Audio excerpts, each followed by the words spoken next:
rock stars, the up-and-comers, the future of the American government. And I would love today to share some lessons in the spirit of the previous speakers, some lessons I've learned about innovation in government, and actually possible to have some time for Keynote as well, because I'd love to learn from you, because I'm sure I can learn a ton. I'm Todd Park. I'm CTO of the US, and I actually spent most of my life as a private sector entrepreneur. When I was 24, I co-founded a company called Athena Health that built the first web-based software for doctor's offices.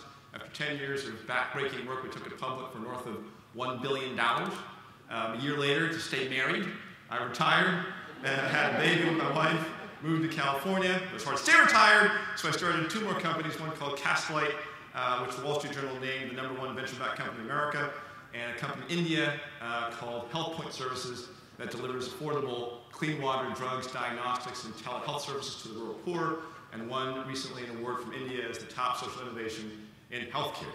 And the reason why I say all those things is because the most amazing experience I've had in my life, the most innovation-oriented experience I've had in my life, the most entrepreneurial experience I've had in my entire life has been working for the United States federal government for the last 3 years. The most amazing experience. And I want to actually talk about why. I've discovered that it is possible to be entrepreneurial in the US government. I've discovered that it is possible to drive change in and via the US government. And if what you really care about is social impact, let's actually review an equation. Impact, according to physics, metaphysical, social, and physical. Impact is a function of mass times velocity. Mass times velocity equals impact. Startups have a lot of velocity. The mass is very small. Government has a lot of mass, typically not a lot of velocity. But if you can figure out how to get the government in areas of interest, on particular missions, to move at high velocity, at the velocity of a startup, then you have an unbelievable vehicle for massive social impact, mass times velocity. So how do you do that? How do you actually get the government to change? How do you get the government to actually move at higher velocity for the benefit of the American people? Well, I've discovered actually there are three things that are important lessons that I've been able to absorb and been taught by others for how to actually do that. The first is team up. Team up, find company. What I mean by that is the following. I've discovered the following recipe for success in driving change in government. Whenever you have an idea, the very first thing you should do, the very first thing, is go find the 3 people in government that had that idea a long time ago.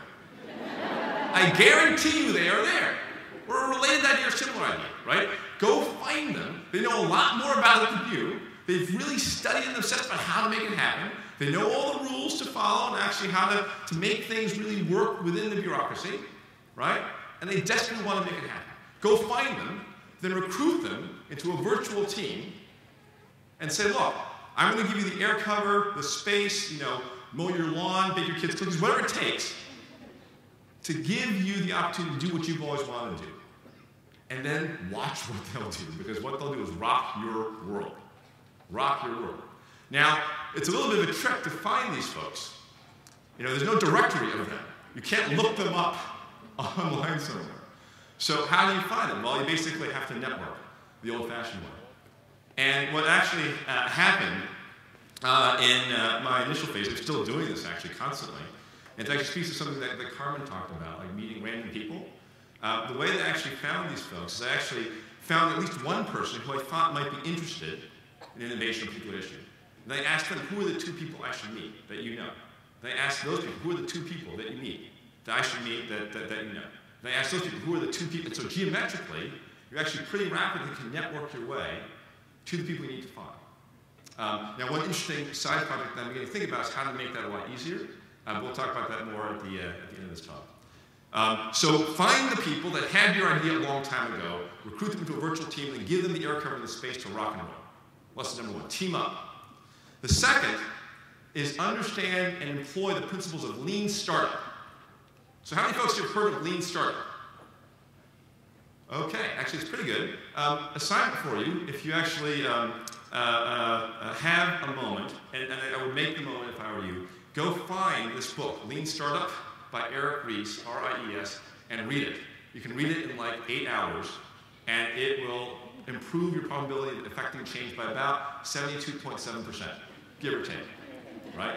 So I met Eric Ries at South by Southwest a couple years ago, and he talked to me about the philosophy of lean startup. And I had the experience of someone who had x-rayed my body and knew where all my broken bones were and how I had broken them badly, and learned lessons the hard way, and distilled them into lessons that I actually maybe should have learned a long time ago to avoid breaking those bones.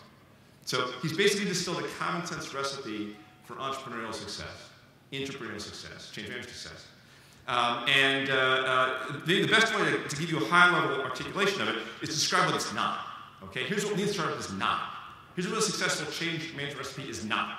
It's not, we're going to actually get a bunch of really smart people in a room and think really hard for about 8 months and come up with some brilliant strategy for how to make change happen. And then after that, we're going to go through a really elaborately wonderful operational planning exercise and develop a Gantt chart, all kinds of elaborate diagrams for how we're going to operationalize the brilliant strategy. And then we're going to spend 16 months diagramming and then building a system of IT to support the brilliant operational plan to implement the brilliant strategy. And then we're going to launch, however many months it is later, how many years it is later, an aircraft carrier that will immediately sink you out of the sea. Okay? That is exactly not what you should do. Right? So first of all, strategy, ops, and tech are not phases of a project. They're different facets of a situation and different facets of a solution. You have to develop them all at the same time. Just as an obvious parameter of this is that, how can you possibly develop the right strategy if you don't know what technology enables you to do, right? So Lean Startup first says, start a change process with a small, interdisciplinary, agile team, right? That has strategy, policy, ops, and tech all on the team, right? And the people on the team aren't silos within the team, right? It's not like one dude's the strategist and one dude that's the technologist, right? You're all in a single integrated team that operates as a single integrated brain whose job is to understand the problem and develop the solution. You have to major in strategy, major in policy, major in tech, but what you're really all doing is acting like a single collective brain to solve the problem, to tap into an opportunity, right? And there's something I call the rule of 5. This team cannot be bigger than 5 people. I don't know why that is, but it can't be bigger than 5. I think it's basically because when you add a 6th person, a 6th full-time person, the communications task to keep everyone in the loop and think collectively is actually greater than the incremental value of the FTE. So for some reason, at this point of human evolution, it's a rule of 5. So 5 people who think in an agile, interdisciplinary way about how to solve a problem. The second rule of Lean Startup is what's called minimum viable product. Have you heard about this? MVP, right? Do not think aircraft carrier.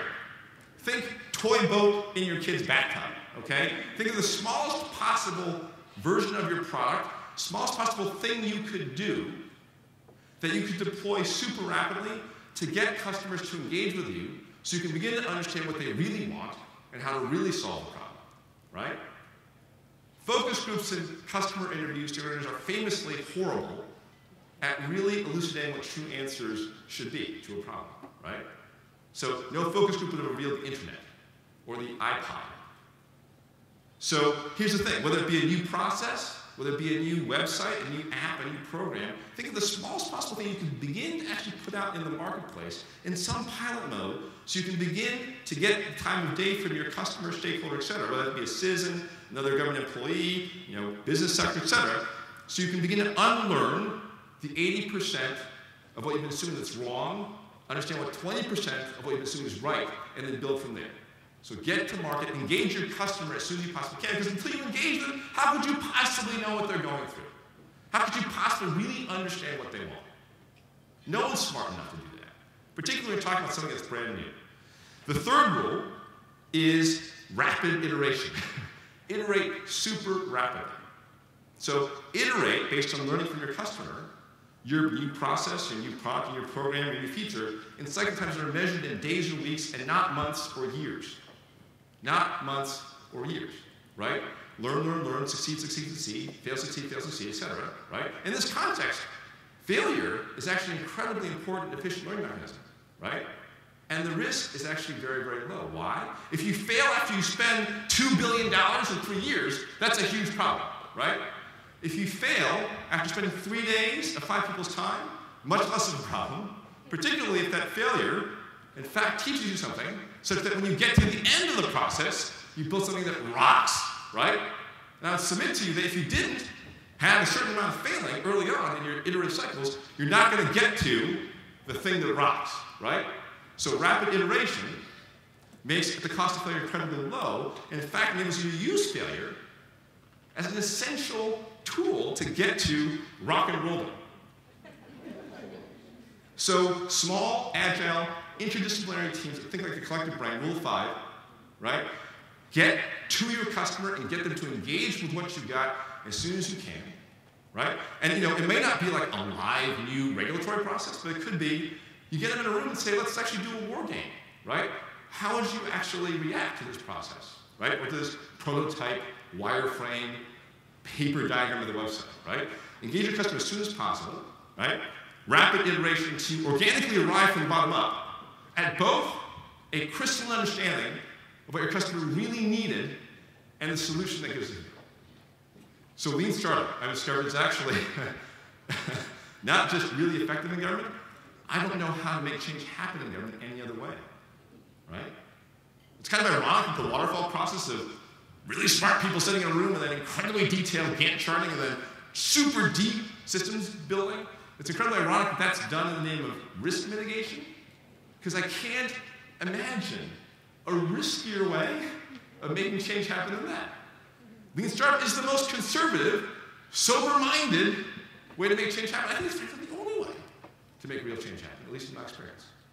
So lean startup is the second major class of lessons I've learned. And the third is to embrace what Andrew called we government, the whole notion of open innovation. There's this famous law in Silicon Valley that we quote all the time now. It's called Joy's Law. How many folks here have heard of Joy's Law? Joy's Law is a great law. It's named after Bill Joy, who co-founded Sun Microsystems. He's a legendary figure in the Valley. He once famously said, no matter who you are, you have to remember that most of the smartest people in the world work for somebody else. Which, of course, if you think about it, is by definition true. The US government employs more brilliant people than any other organization for which I've ever worked. More brilliant people. However, we are outnumbered by the planet Earth. And so, why not utilize the rest of the planet to help you when you want to do something, right? So, and as an example of this, we launched something at HHS, and now actually I'm championing this as the CTO. We're running this program called the Open Data Initiatives Program. And the whole idea is to liberate data from the vaults of government in computer-readable form as fuel for entrepreneurs to turn into new products and services that improve the lives of Americans and create jobs. This was inspired by what NOAA did back in the day by not only collecting virtually all weather data in America, but about 40 years ago began to make it available electronically for download by anybody for free. That then spawned the Weather Channel, weather.com, mobile weather apps, weather insurance. Similar thing happened when the government liberated access by the civilian and commercial sector to the global positioning system, beginning in the 80s, GPS, which then spawned Foursquare on your iPhone, supertanker navigation systems, precision crop farming, a set of innovations by entrepreneurs that last year alone is estimated to have added $90 billion in value to the American economy and improved all of our lives in countless ways. So what we're doing now is running that same open up our data play to fuel innovation in health, in energy, in education, in public safety, in the nonprofit space, international aid, personal finance. And we're finding that Joy's Law continues to be true. Continues to be true. We kicked off the Health Data Initiative about 2 years ago. We managed to convince 45 entrepreneurs and innovators to crowd to a room at the Institute of Medicine. We pushed a bunch of government data on the table, locked the door, and said, okay, if we made this data available to you, what would you do with it? They invented on the spot, over the course of about 8 hours, 20 different classes of new features, apps, and services. that would power by the data. They made the data available. In 90 days, they actually built prototypes or working product of those products and services. Fast forward 2 years later, we do the 2012 Health Data Palooza. 1,600 people crowded into the Washington Convention Center to see 242 companies and nonprofits that had built amazing new products and services with open data from us and other sources. Basically, 242 competed, American Idol style, for 100 spots to present to these 1,600 people. Tools that help people find the right doctor and hospital for them, that actually give them the right information about how to manage their asthma at the fingertips, that help mayors make better public policy decisions, that help doctors deliver better care, that help you find a clinical trial for your son that could save his life. Tools built by ingenious entrepreneurs at zero cost to the taxpayer, because we didn't fund these tools, we didn't fund these companies, we just jujitsu'd our data in the public domain, educated the world that it was there, and the world did the rest. So just as an example, right? It sounds like an episode of ER, but this is one of hundreds of stories. Pete Hudson, ER doc in Denver, Colorado, has seen one too many patients who doesn't get the right care at the right time, ends up in the ER. So as opposed to just stewing about, he decides to do something about. He finds a partner of his who knows technology in Denver. He finds a government data set that basically is healthcare GPS, openly available to everybody from HHS. It shows you where all the docs are, where all the hospitals are, where all the urgent care centers are, information about them. He takes this whole data set, downloads it, and builds with his partner an app called iTriage. That is an iPhone app where you can enter your symptoms, then it tells you, based on where you are, what your symptoms are, the best local healthcare help for you, the best local providers, and helps you book an appointment with that provider. It got started like 8 seconds ago. It's been downloaded 6 million times. It's averaging 3 to 4 million mobile sessions a month. It's got a 5-star rating on the Apple App Store. The testimonials include this literally saved my life, people say, because I actually realized I needed help and got it. He's hired 72 people. He has 33 open positions. He just got bought by Aetna at a premium valuation and is scaling across the country. And he just presented recently his app to the head of SAMHSA, the Substance Abuse and Mental Health Service Administration at HHS, Pam Hyde, who was just ballistic with joy about it because he integrated mental health and substance abuse treatment help into the recommendation pathway. And Pam realized that she had just acquired an incredibly hot, top-rated, life-saving, super cool, 6 million downloaded mobile app that's improving access to mental health services for a cost to SAMHSA of exactly $0. Because she's now infecting, in a good way, right, platforms powered by people like Pete Hudson to help advance her mission. iTriage is now part of the extended SAMHSA team. And this is what I'm talking about, right? So you think maybe you don't have enough resources, enough people, enough money, right? One can never have enough if you really have an expansive enough vision for change, right? But here's the thing. Your resources are not just the people you employ. Your resources are not just the budget assigned to you. Your resource set is America. America. And there are all kinds of tools that are now being made available to you, like the ability to do open data initiatives, the ability to do challenges and competitions, the ability to do crowdsourcing, new tools that you may not know you have, where you can actually tap into the ingenuity of the American people to help you accomplish great things for the American people. So embrace the power of we government. Embrace the power of America as your team. Embrace the power of open innovation and Joy's Law. And then your horizons expand dramatically. So these 3 core lessons learned. Find the other people who had your idea, mobilize them, team up, right? Embrace the power of lean startup, and embrace the power of Joy's Law, of open innovation, of we government. These are 3 things that I learned not just academically, but learned by doing. And holy cow, it's incredible what you can make happen in government, via government, if you leverage those 3 lessons. And because I'm so excited about all of you and what you're doing and what you can do, I'd like to actually ask the following. If there's any follow-up information or tips or advice or lessons you want to teach me about anything that I've talked about, please email me. I read all my own email. And my email address is tpark, T-P-A-R-K, @ostp tpark@ostp.eop.gov, tpark@ostp.eop.gov. I have if you heard me speak before, I have an email protocol. I read all my email. If I don't get back to you in 72 hours, please put "you idiot," and the original email subject. And then I search Outlook by "you idiot," see, and I actually pull up all the messages. So the executive editor of Wired, Tom Getz, recently released a hack to this. He actually let everybody know that if you put "you idiot" in the first email, then you'll save yourself about 72 hours. So I give you that as a tip. But I'm incredibly interested in helping to unleash your mojo, because that's the key, I think, to making the U.S. government deliver ever higher social return on investment to American people, is unleash the inner mojo of our best innovators.